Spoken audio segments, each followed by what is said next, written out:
by bidding you a shalom and saying that I hope your day has been as outstanding as you wanted it to be. I hope there was some high point in your day that you could point to.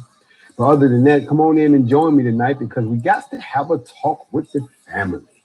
Yes, I have to talk tonight to all of you all who are members of the NFAC and who are members of the teachings that go on here at Factz over Feelingz. I got to have a talk with the family.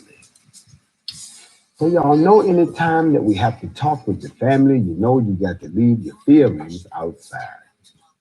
Can't have no feelings in here for this one. I'm gonna need y'all to pay strict attention because we have to deal with something that appears to be a perception of reality that probably isn't true. But I'm gonna let y'all help me clear it up. And I'm really glad that all y'all could be here tonight. You could have been anywhere else on social media, but you decided to be right here for Factz Over Feelingz with the official Grandmaster Jay. Now, let me go ahead and help y'all out who's gonna have a hard time tonight like we've been having for the last couple of nights because we've been getting raw in the paint with our teachings. We got real raw, and some people done had to reevaluate themselves after sitting down to one of these sessions. And if you've been here before, welcome back. Glad to see you. I see my administrators in the house also. Make sure you keep an eye out for the people that when we start to throw the acid, they start and it starts to burn them and they start screaming, that we can get them up out of here real quick. Like, I want to lift up all my people overseas. I have to lift up all my brothers and sisters overseas. I have to do it. I can't go on without doing it because they have pledged allegiance. They have said that we are all one. They have said that we are going to look out for each other. We are continuing to unite. And I sometimes when I call out some of these places, people start talking to me about, you hear this standard argument, well, all the resources are over here, and you have to realize that it's not just one continent. It's not just one part of the planet that needs to be under the control of sensible folks. It needs to be the whole planet. Because if I was to break down to you the top 10 areas where all the natural resources really are, you might be a little shocked to find out where they are.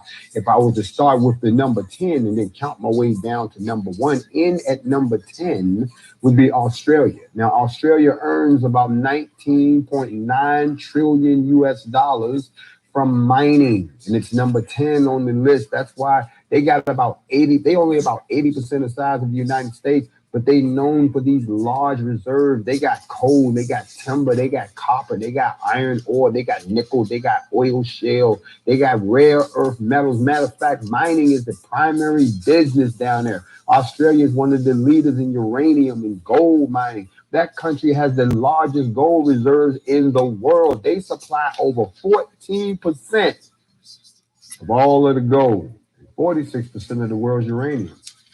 And Australia is the top producer of opal and aluminum. See, y'all didn't think that's what was happening down there. Y'all wonder why they're down there putting up with all that heat, keeping the indigenous people out of the mix. And number 9 is a part of Africa we all know well, the Democratic Republic of the Congo, the DRC. Yes, the DRC has been the point of contention for a while because everybody says that everybody that's coming down there is taking all of the resources and we don't make a dime. Y'all remember a couple of years ago, the president got up there and he said, we're not doing that no more. No, y'all not just going to keep coming in here and taking our resources and all. What we're going to do is we're going to do the mining ourselves, and then y'all can buy the resources from us, or we can put them into any configuration that you like. But y'all ain't just be coming up in here and just mining all our stuff. So they already started fighting that back. At the same time that was said in the DRC, they also said, y'all going to stop presenting this picture of us every time y'all want to tell a story in America, making us look like we impoverished and we broke. No, we done got so rich off of what we doing down here. Y'all don't want to show none of that. Y'all want everybody to think that because y'all over here taking these resources, that is no big deal. That's what it really boils down to. Y'all sitting there thinking, well, if you ain't taking none, it's just jungle. Wrong. 55 countries. Some of those have 40 kingdoms. Each kingdom has its own culture. You talk about diversity on top of diversity on top of diversity of our people. Mining is the primary industry of the Democratic Republic of the Congo. The DRC has over $24 million in mineral deposits, including the largest coltan reserve and huge amounts of cobalt. The DRC has large copper, diamond, gold, titanium, tin reserves. They got over 1 million tons of lithium. According to the latest data, there was over 25 international mining firms in the DRC. 25 different companies from out of the country are inside the DRC taking out there what they got. Now, coming in behind them is Venezuela. That's right, my people's down in South America. That's right, Venezuela. The South American country has an estimated $14.3 trillion worth of natural resources. It's the leading exporter of bauxite, coal, gold, iron ore, and oil. This country's oil reserves are greater than those of the United States, Canada, and Mexico put together. Venezuela is the third largest producer of coal after Brazil and Colombia. It also has the 8th largest reserves of natural gas, accounting for 2.7% of the global supply. Venezuela also has the second, listen to this, the second largest reserves of gold deposits. Venezuela. Now you wonder, well, I thought we was number one. No, the United States ranks in somewhere number 7. Yes, right. And believe it or not, mining, that's right, mining is the one primary industry in the United States. The total metal and coal reserves in the country was estimated to be somewhere around $109 billion. The United States is the leading producer of coal. It has been for decades, and it accounts for just over 30% of the global coal reserves. It has a huge amount of timber. They're chopping down all the damn trees. Total natural resources for the United States are approximately $45 trillion, almost 90% of which is timber and coal. Other resources include substantial copper, gold, oil, and natural gas deposits. So the United States is in the wood and it's in the rock. Okay, but then next after that is Brazil. Brazil has about $21.8 trillion, including gold. Russia says they got about $75 trillion worth of natural resources. They have the biggest mining industry in the world. Everything. This is blowing up stuff. Then you got India, followed by Canada, Saudi Arabia. But guess who's number one? China. Think about it. China is in everybody else's backyard right now. But according to the statistics, China tops the list for having the most natural gas resources, estimated to be worth $23 trillion. 90% of China's resources are coal and rare earth metals. However, the timber is another major natural resource found in China. There are other resources that they got. They got coal, they got gold, they got graphite, they got lead, phosphates, tungsten. They got the largest chromium and gem diamond mines in the world. But they trying to take over everybody else's stuff. Now, don't get me wrong. I know a lot of y'all probably don't understand what that means. Let me tell you what that means. You see, every year they come out with what's called a wealth map, where they can show you based on a country how much the people are worth in a certain area. It's very sad to say, if you look at the statistics and you see what the average wealth of white folks and black folks in the United States, and then you see how much everyone else is making, you would be surprised to find out who's making more money than who. Let me break it down for you. I got to start at the top and work my way down, but these numbers are going to blow your mind. White folks, the median household income is $65,777. Okay, got me? For Black or African American, it's $41,911. Now, you would think that every other group that I'm naming after that, it will go down. Oh, no. You would be surprised who's cleaning up and living the American dream. Listen to these numbers. American Indian and Alaska Native, 48,000. Asian, 85,000. Native Hawaiian, 64,000. Hispanic or Latino, 51,000. Not Hispanic or Latino, 64,000. Then it gets even crazier. Listen to these numbers. Indian Americans, 116,000. Bangladesh Americans, 55,000. Cambodian Americans, 66,000. Chinese Americans, 81,000. Chinese Taiwanese Americans, 93,000. They cleaning up right here. shutting it down, getting all the loot.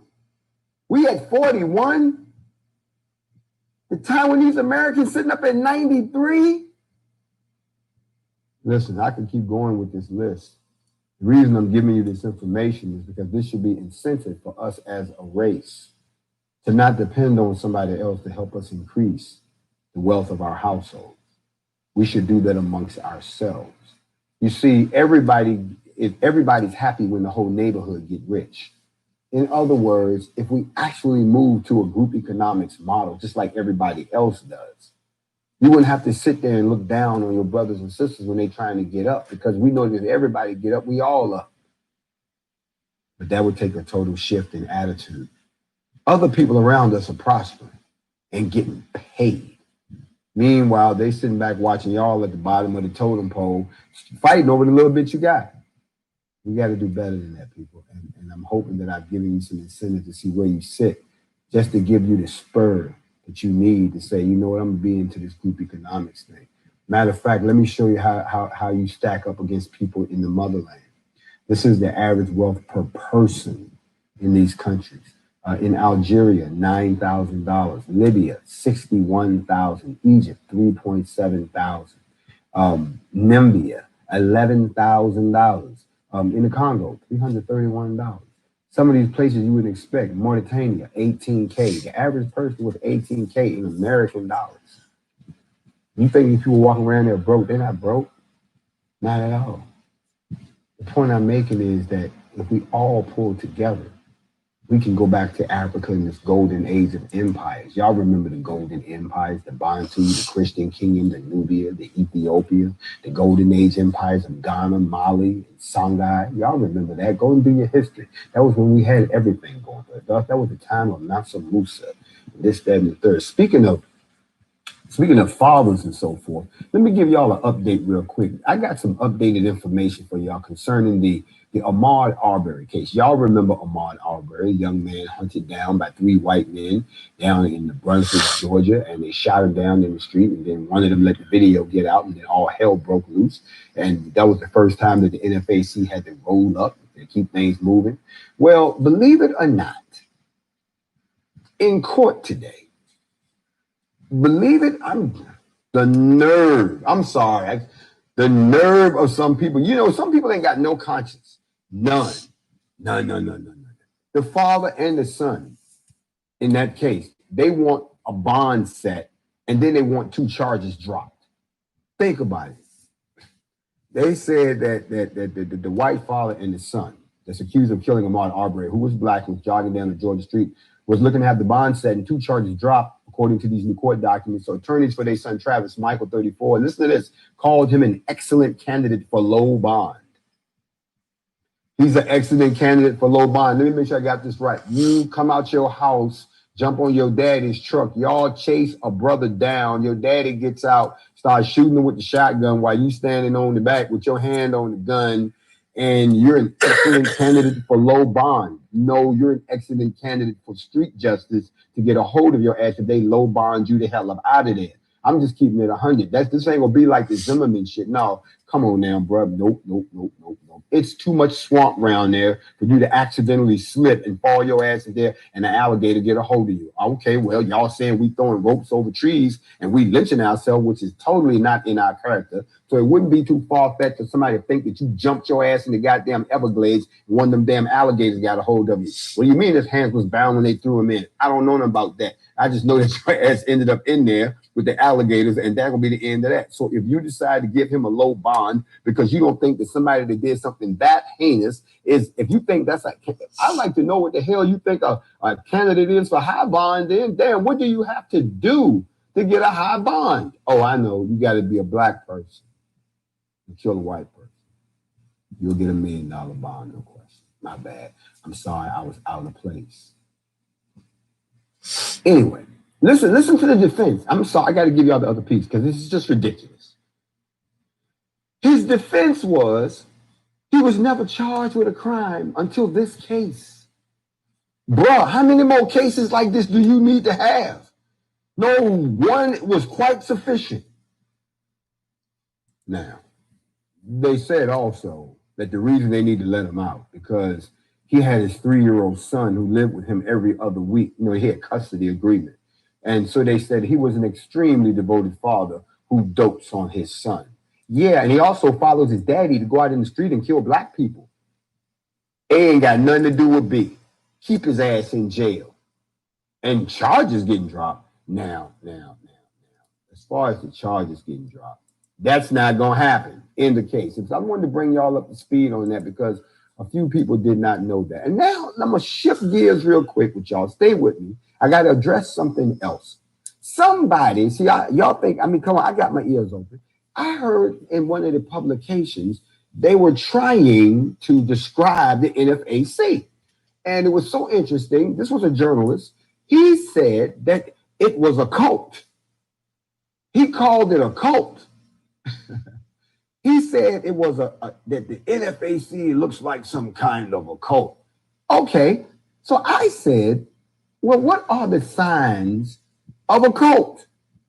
Since you use that terminology about us in your publication, I have a right to ask you, what are the signs of a cult? So if we think we getting into a cult, somebody can call me and be like, yo, Jay, man, we looking real cultish right about now.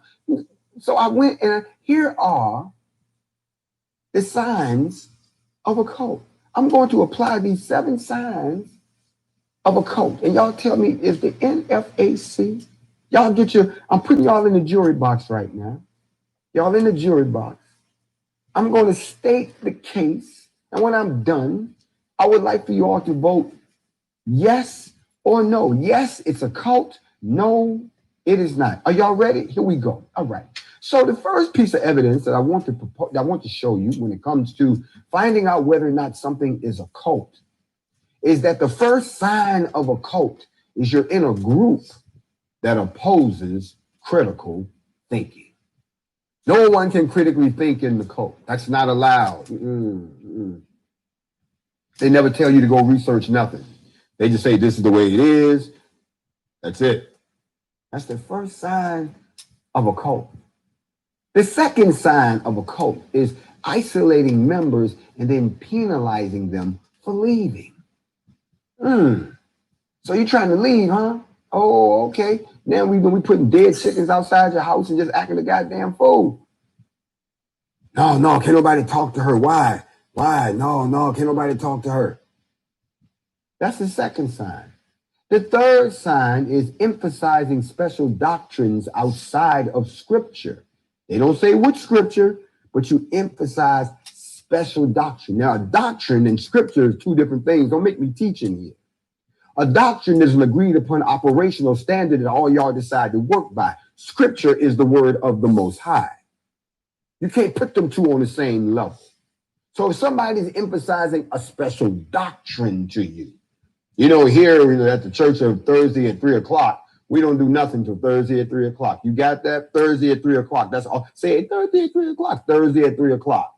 That's a doctrine. But scripture is when you are reciting or reading the very words of the Most High. So that's another sign of a cult. They don't never want to touch the scriptures. They never want to dig into ancient books. They never acknowledge Yahweh. Sign of a cult. Number 4, you're seeking inappropriate loyalty to their leaders. You're seeking inappropriate loyalty. What is inappropriate loyalty? I would think that inappropriate loyalty is not that you come and you get the lesson and you take the notes and you apply them to your own life and they help you become a better person. I would hope that that's what you are doing, that you also become a wellspring of knowledge to all the people around you who don't tune in to Factz Over Feelingz, who don't watch the Morning Mental, that you will be repeating these things to them, trying to plant seeds in their mind and make them curious. And we all each one reach one, teach one. I would hope. See, that's appropriate. Inappropriate is you popping up at where I'm at. Popping up, it physically pop up. You got roses. You got the dinner plate. You roll the L. Show it up. Why? Because you like the teaching so much. Hold on. We don't do all that. We don't do thong. We don't do that. We don't do that. So that's inappropriate. Or when people will kill you. for disrespecting the person that's teaching. Not kill you for what's being taught, but kill you for what the key for the teacher. They're not going to kill you in the name of the Most High. They're going to kill you in the name of Pastor J. No. We don't do that. That's cultish. Here's another element of it might be a cult. If it's 5, dishonoring the family unit. No, you don't need your family. Forget your family. Don't be calling your mama. Don't tell nobody where we at. No, it's just us over here. Close the door. Don't call nobody. You don't need to check in. The last one, or the next to the last one, is crossing biblical boundaries of behavior. That means versus sexual purity and personal ownership. That means that we all communing together. Everybody belong to everybody. Everything belong to everybody. We just one big old group. Everybody just throw your stuff in. We community. Everybody can have everybody. We just wide open here. Last one, separation from the church. Now notice when they say church, they don't mean separation from the group that you go see every Sunday to get the slave master's treatment. Separation meaning don't worship any. I don't want you worshiping the Most High. I don't want you worshiping Jehovah. Don't be over here worshiping Jehovah Jireh. Don't be over here worshiping Jehovah Nissi. I don't want to hear about no Adonai. Don't be worshiping none. All I want you on is Thursday at 3 o'clock. That's what you worship. You worship Thursday at, say it with me, Thursday at 3 o'clock. Now, those are the signs of a cult. And somebody wrote in a distinguished publication that they felt like we were a cult in the NFAC. So I'm going to ask the question, and I want y'all to tell me the truth. We're going to go to the jury right now. Is it a cult or is it not? Yes or no? Here come the verdicts right now. I'm going to read them as they come in the jury box. Y'all stand by. Everybody's deliberating. Let's see. One January said, no, it's not. Let's see. Pam said no. April Burns, no, said right. That ain't us. Let's see. I said yes or no. I'm getting everything but that. I'm Too Tough says no. Unstoppable Brave that fell out on the floor, kicking and screaming. I got a no. Another no. Joanna Fisher says no. Let's keep going. Somebody says ain't no damn cult. Okay, I hear you. Somebody said no way. Let's say bitch, please. Hell no. I hear y'all. So look, Yehuda's daughter, everybody coming in, DJ Sav 1. It's not a cult. Sleepless Night 7. It's not a cult up in here. This is simply a place where we gather so that rational people can get a rational word so they can think their way through this craziness, because nobody has no idea what it takes to be you. Nobody knows all the hell you've been through to arrive at where you are right now. That's why we can stand around right here on a Saturday night and say to anybody that wrote that article, we are not a cult. Now, we can act cult-ish, but we are not a cult. I'm so glad that all of you all agree with me, because I say, listen, sidebar for you. Let me shift gears. There's so much crazy stuff going on. You know, here's another sign that we in the last days. Just when you thought COVID-19 was on the loose and had the world on shutdown, how many of y'all heard that the plague is back? No. This came out of New Mexico. They got a man, he's the second person, second person that died from the plague. When I heard this, I said, oh, wait a minute, this sounds like some medieval stuff. I had to go check it out. The man died of septemic, I can't even say it, septemic plague. It looks like septemic, but it looks like septemic plague. The second case this year. When did the plague come back? The plague is back. They say the plague, and this is in New Mexico. I'm not talking about the country of Mexico. I'm talking about the state of New Mexico in the United States. They said the plague activity in New Mexico is usually its highest during the summer months. I didn't know there was a season for the plague. They said that it's high, so it is especially important now to take precautions to avoid rodents and their fleas, which can expose you to the plague. That's where I had to go with this. When I read this, I went, wait a minute, the plague? How the hell do you catch the plague? And I read about this plague and found out that you catch it from fleas. I'm like, whoa. And rodents. Okay, so just so I'm tracking. how do they get to you? I mean, I'm confused because you have to be with the fleas to get bit by the fleas, or you have to be with the rodents. I'm just trying to figure out how do I not end up in that situation? Because if this is awesome, if it's like, let's say, here come the comedy. Let's say once they get infected, they act a certain way. You know, normally they wouldn't be knocking on your door talking about open the door so I can give you the plague. But in this particular instance, let's say they get the plague, so now they're roaming up and down your street. You should be aware of these type things. Other than that, when I read this story, I went to plague. Well, what in the hell was he doing? Thank you.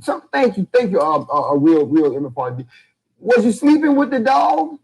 Or was you wrestling with the rats? What the hell was going on if you... But that's the news. So because of that, now the plague has made the jump back into human beings and is quietly on the loose. You're not going to hear that on the news because they don't want y'all to think that it's maybe coming your way soon. But that's what I wanted to rap to y'all about, because, listen, I want to be able to think that everything we're working on right now is not going to go up in flames because something else is coming that they didn't warn us about. We can't be talking about nation building and pooling our resources and looking at moving to other lands and trying to get some relief from all of this racism here in this country. We can't do that. And y'all sitting on another wave of the plague is coming. That sounds like a setup. Y'all want to send our kids back to school first anyway. Why? So that they can become the guinea pigs for whatever the hell is lurking out there. I'm gonna keep my kids at home. We'll send the black kids in first. Y'all stay home. We're staying home too. Okay? Now, I'm gonna shift gears for a minute because y'all know even as we go through the week, all eyes on Bree. Yeah, all eyes on Bree. Now, we're gonna have a semi-painful discussion real quick. And I think it's something that I have been waiting kind of for it to come more into focus, to come on the horizon before I would talk about it, because I don't want to talk about it too far ahead of it. I want to talk about it right when it's about to come around so you can go into it with your eyes looking at it a certain way. Can I help you out real quick? Now, a lot of folks, with all of this hubbub that's going on, they want to know why it's not so simple to arrest the cops that shot Breonna Taylor. Why isn't it? I mean, you got to stop and think about it. The entire internet, it seems, is calling for the arrest of these officers who killed Breonna Taylor in her Louisville, Kentucky home. I mean, you got viral memes that go like this. Take any subject and insert a reference to Taylor. For example, on the first day of the delayed baseball season, the Tampa Bay Rays tweeted, "Today is opening day, which means it's a great day to arrest the killers of Breonna Taylor." And on Friday, Oprah magazine started, they put up something like 26 billboards in Louisville making the same plea for an arrest. But this is what we need to deal with. And y'all research this yourself. Okay? It's not that simple. Partly because of this tangled legal doctrine that applies to Kentucky and 28 other states. There is no specific law in those jurisdictions that addresses police shootings in self-defense, which means officers have the same rights and obligations as any resident. Yet police have the unique power to initiate violence, like knocking down your door of a private home in the middle of the night, that other people don't. Now, the problem with all of this is both Walker, who was the boyfriend that shot back, and the police can both claim self-defense. And the law makes it virtually impossible to define an aggressor in the situation.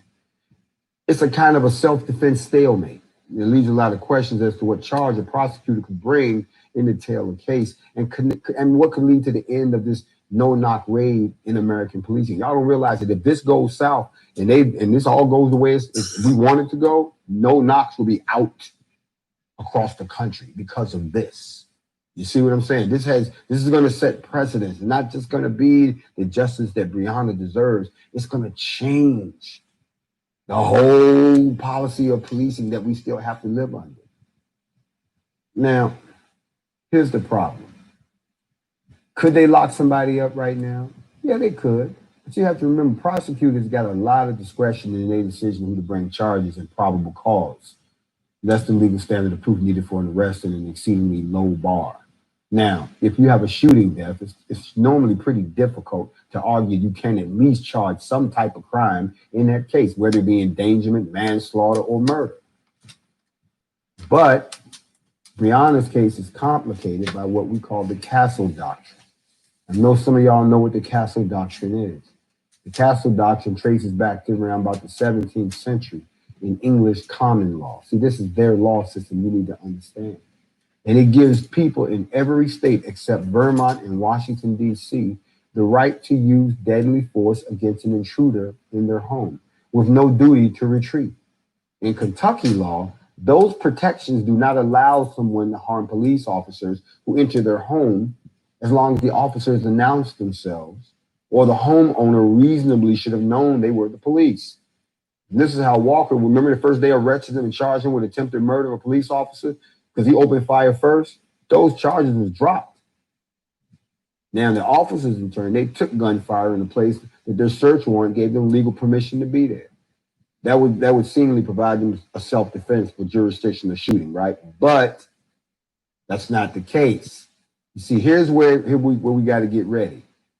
Thanks to the U.S. Supreme Court rulings, officers can invoke self-defense even if their behavior was objectively unsafe or likely to provoke a violent response. Think about it. So they knew going in what could happen. Here's where it goes off the rails for them. You can fire in self-defense, but you can't do it in a reckless fashion. You can't be wantonly reckless with it. Not at all. That's the hook right there. Shooting back, yeah, he shot at me, yeah, but the way that you fired back, the way that all y'all fired back all those rounds into that house, you did it in a reckless fashion, which meant that you had no regard for the life that was inside. You got to remember, those opened up another facet of self-defense law. And you can argue for an indictment then. Kentucky law specifically says that even if a person has a valid self-defense justification, the protection doesn't extend to wanton behavior, essentially defined as knowingly something is extremely dangerous and doing it anyway in a reckless manner. Now, if the jury found the officer's conduct wanton, directly causing the death of Ms. Taylor, then that is murder under Kentucky law. And self-defense is not a viable defense. You see how this flips? If you hear the word wanton, W-A-N-T-O-N, wanton disregard. That's where they're trying to go with this. Because they're going to claim self-defense because we was doing our job. Yeah, but you went above and beyond doing your job. You got reckless with it, shorty, so that's what they'll come back with them. Now, you also have to realize that a more realistic charge for this would be manslaughter rather than wanton murder. It's a squishy distinction in state law, but generally wanton murder charges require a mindset of depraved indifference, which can be that's hard to prove that. Come on now. That's like saying that depraved difference is when you really, really reckless and you kill somebody. You know what I'm saying? Manslaughter is when you reckless and you kill somebody. But depraved indifference is when you really, really reckless. Okay, and you kill somebody. I'm talking like you decide that you just gonna smoke cigarettes while you pumping gas in your car and then pull out the pump while it's still on and your cigarette take off the gas. Now everything flaming to the left and you burnt up 3 people. You was really reckless with it, cousin. When my man fired back into the house because he had been shot in the leg, and then everybody opened up fire, 22 shots all through the house. No, y'all was really reckless with it. So I think we need to start looking at, if you take that model of what I just said and try to apply it to the case as you understand it, who really would be the person that would be charged? Well, of course, we know that Mattingly would be charged right off the bat because he's the one that fired off the first series of shots because he was the one that came through the door and got shot. So if anybody was reckless, it'll be him. I'm just telling you what the facts say based on how y'all state that the case should be set up and meeting the elements of the charge. See, we can study this stuff too. Now, that being said, what about the other 2? Well, the other 2, when you stop and think about it, when did they start shooting? Because somebody was shooting 64 seconds after the first series of shots. They got 911 calls that prove that. So who was shooting? So now we got to figure all that out. But at the end of the day, if anybody's going to get charged at a minimum, it's Mattingly. Y'all just look at the facts and look at what the requirements of the law is, and then look at the way the laws are structured down there as far as self-defense for police officers in the execution of their duties. But if it's reckless, and I think this was pretty goddamn reckless, now we get into something a little deeper. You understand what I'm saying? You see, the differences in punishment if convicted are substantial. 5 to 10 years in prison for manslaughter, but 20 years to life in prison for wanton murder, which is technically also punishable by death. You get what I'm saying? So don't be so hard. Oh, they need to get them with manslaughter. When they start tossing around wanton, sit back and be like, oh, they're trying to go for real, for real. Right. So, at a minimum, Hankerson, Cosgrove, and Mattingly. Whoever fired first and kept shooting, the other two have to wait on the ballistics report from the FBI. Now, let me go ahead and say this because it's like a soap opera. I'm loving the transparency. I'm loving the transparency to the point where it's almost comical how they trying to make sure that don't nobody get blamed for being a holdup in this process. The the adjutant general, the AG came out and told y'all, hey, I'm waiting on ballistics reports from the FBI. The FBI was quick to come right back and say, hold on, player. We wrapping that up right now. You'll have that back in a couple of days. Now notice everybody's like trying not to be the holdup. So they done dumped it back on my man and then, okay, now they done put you back on blast. You was trying to wiggle, but see, everybody trying to stay in the open now. So don't tell us that this type of pressure doesn't work. And don't let them try to convince y'all that us going into Louisville was for nothing. Because we got what we wanted, the transparency. We can see it moving along now. It might look crazy, but at least it's moving along. When at first they wasn't telling y'all nothing. They were just like back there doing whatever. Thank you, Attorney General. I couldn't think his name. But the bottom line is every day you see what's happening now. Okay? We look, yeah, everybody looking at the clock. We looking at the clock too, but we can also see what we didn't have before. Y'all got to celebrate some of the victories and stop sitting around talking about what we already done lost. We are moving toward this. Now, okay, yeah, Oprah want to put up some billboards. That's cute. But as far as going down there to talk to these people and let them know that, look, y'all don't realize that how y'all look to us right now. Y'all need to come up off of that. And they've come up off of it to the best of their ability. But in the meantime, in the between time, you got a little more time to go. They are working because they showing us that. So I had to point that out. Now, but I want y'all to be prepared for the law to do what the law does. And that's for real. So I want to talk about that for a second. I see now it's time for me to move on to something a little deeper. That was the warm up. I think it's only appropriate at this time that I shut up and I let the Most High do some talking in here, because y'all didn't call me. Y'all didn't just tune in to hear from me. Y'all tuned in to hear from He that said. So there is a section that I've done in the past before that I was asked to do again. I don't know why everybody's coming back now for these classes that you missed. But I do want you to understand that what you're about to hear may be disconcerting to some, but it will be enlightening to others. I'm giving you fair warning right now that this will shatter your theology. It will change some things that you've been lied to about your whole life.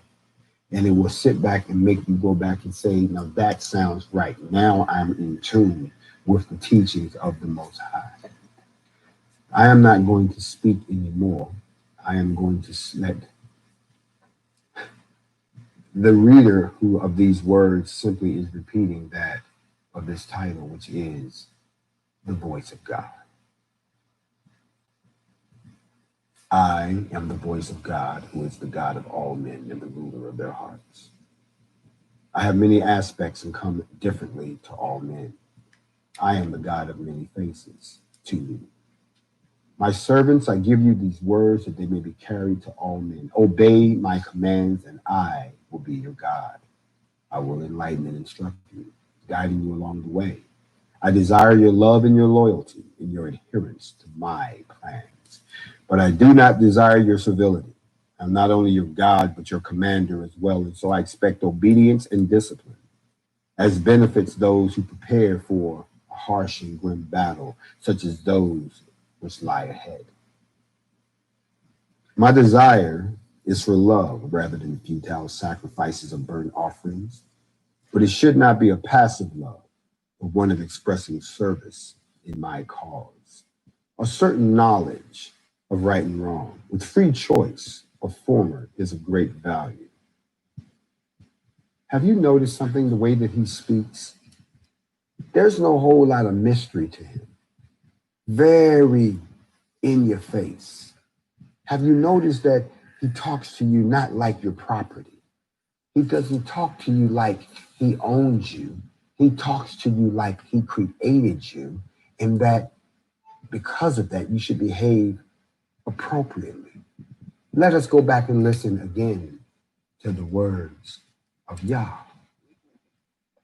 Men approach me in fear. They come to me with civility. They beg forgiveness for their sins and request my help in worldly matters. To sing my praise is their excuse for coming into places made sacred unto me, but they come wanting something, but be it only reassurance.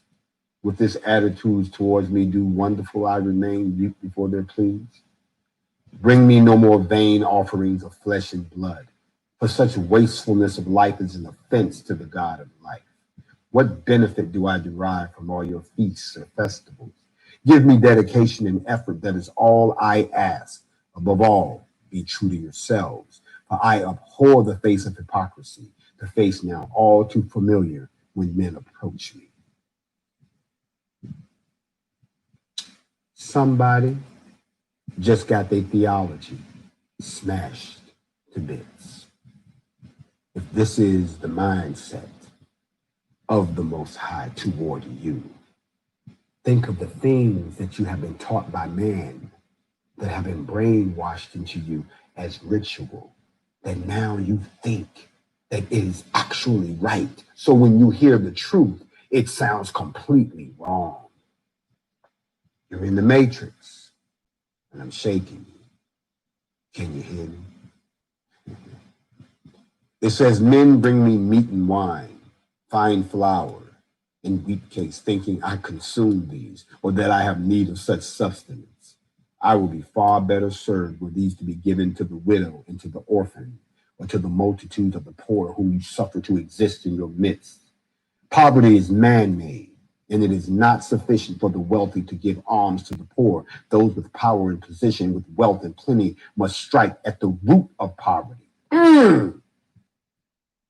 Did you hear what he said? He said, don't be giving nothing to the people on the corner. Strike at the root of the poverty. Why are you in poverty? Because all the businesses are gone. But why are the businesses gone? Because they moved with the people that had jobs. Well, why don't they have jobs? Because there are no jobs around here. So give them some jobs. Put some businesses in their community. Strike at the core of the poverty. Employ those people. Revitalize the neighborhood. That's what he just told you to do. Don't be bringing me all of this. Now don't y'all see why the churches are crooked, why they making money off of y'all? You'd be better off taking that money and striking at the root of the problem.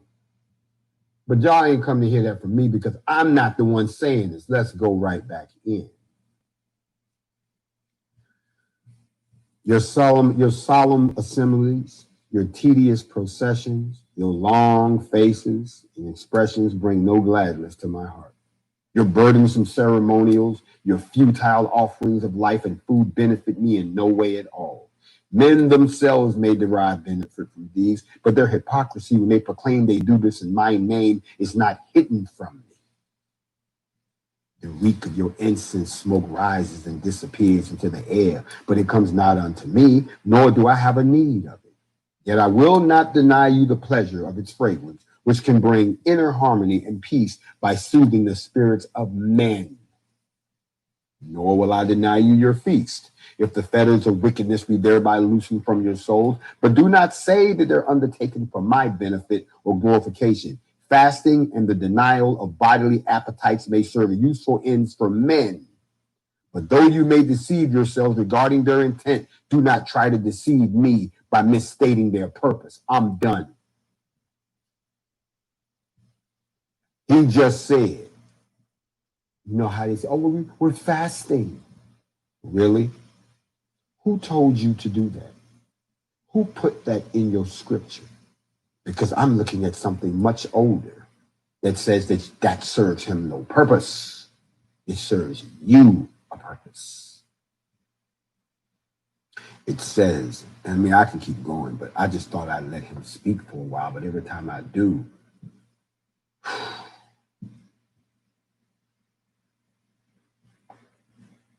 I am better served by obedience, my laws in conformity with my plans than by rituals and offerings. To listen to the words of the sacred writings while striving to understand them is better in my sight than offering of flesh and treasure when benefits the priests more than they do me. Oh my God. Wow.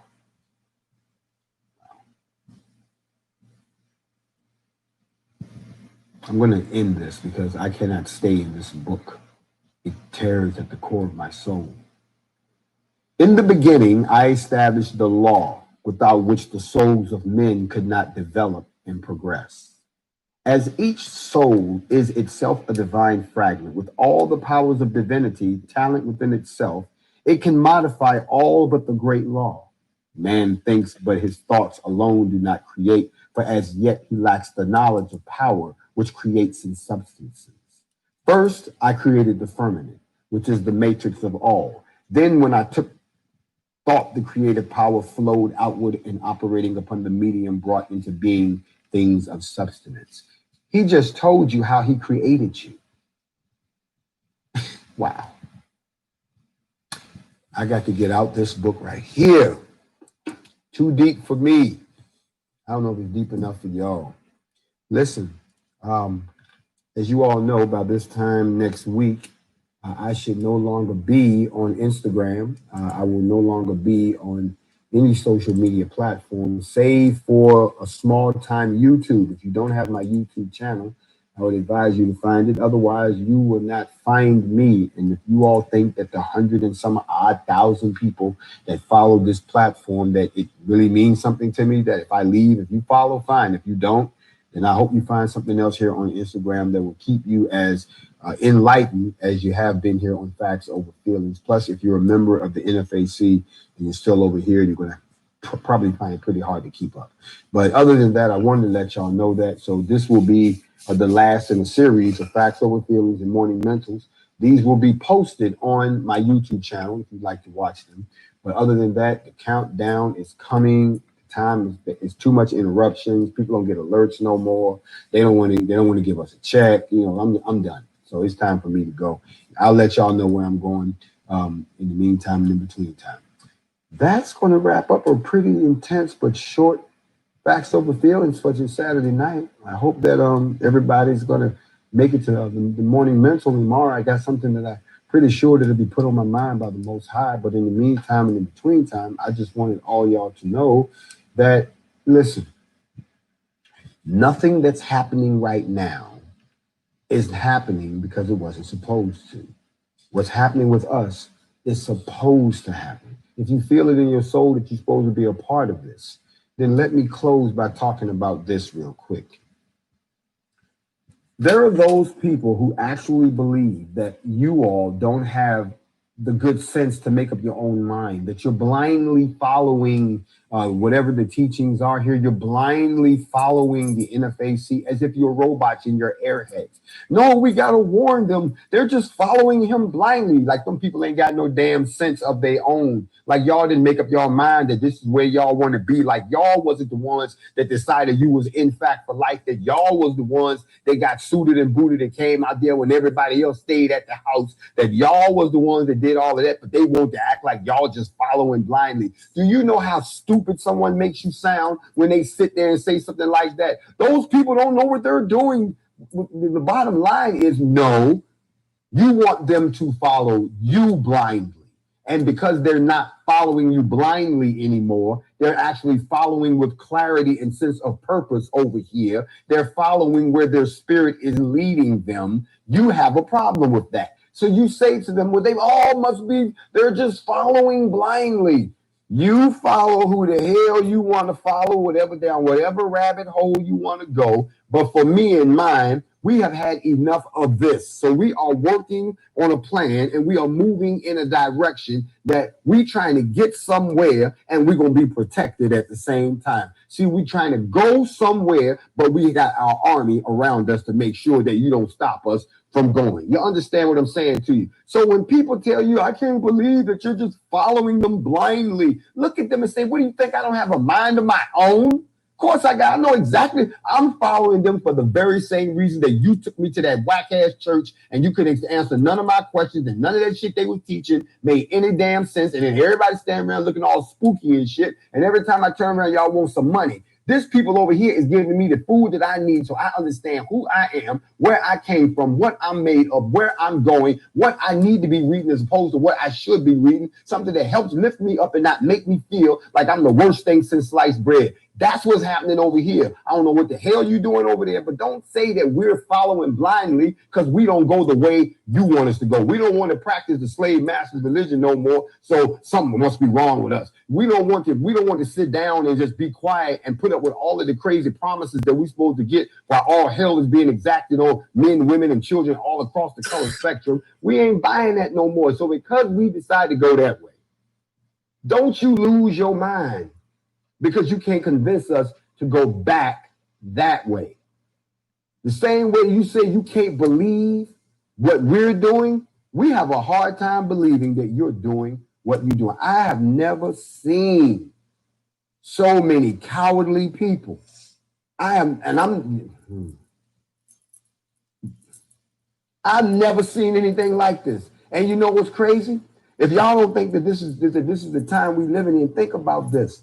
Before all of this shit happened, before the NFAC came out, white folks wasn't talking about this shit. White folks wasn't on this. They wasn't on their rah-rah right now. They wasn't attacking us like this. No, that's because they see some shit that you don't see. They don't give a damn about the rest of y'all. They going that way.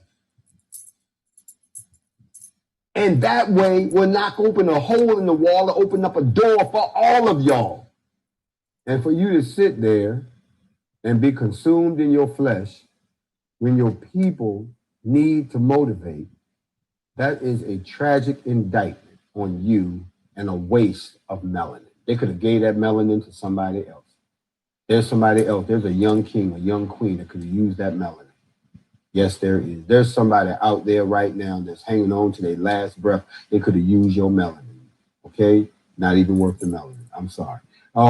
But I wanted to let y'all know that. So don't let people tell you that this is a cult.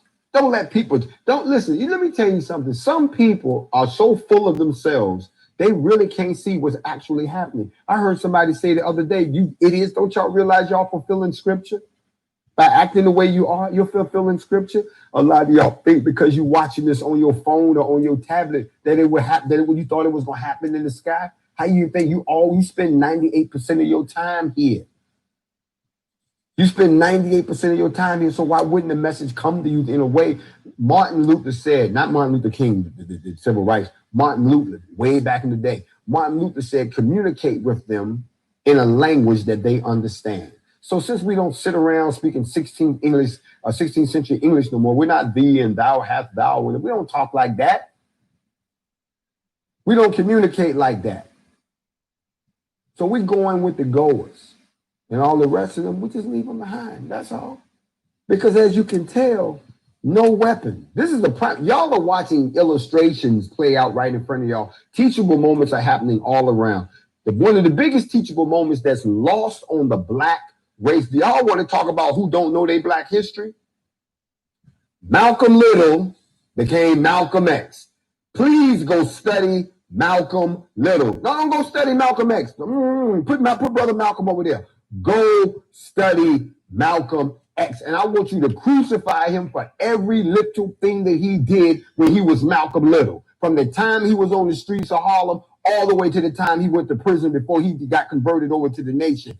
Go study him. I want y'all to break it down. And I want you to look at every nasty, filthy, dirty thing that he ever did. And then I want you to tell me, was that not worth the sacrifice for him to become Malcolm X? Y'all, it's happening right in front of your face.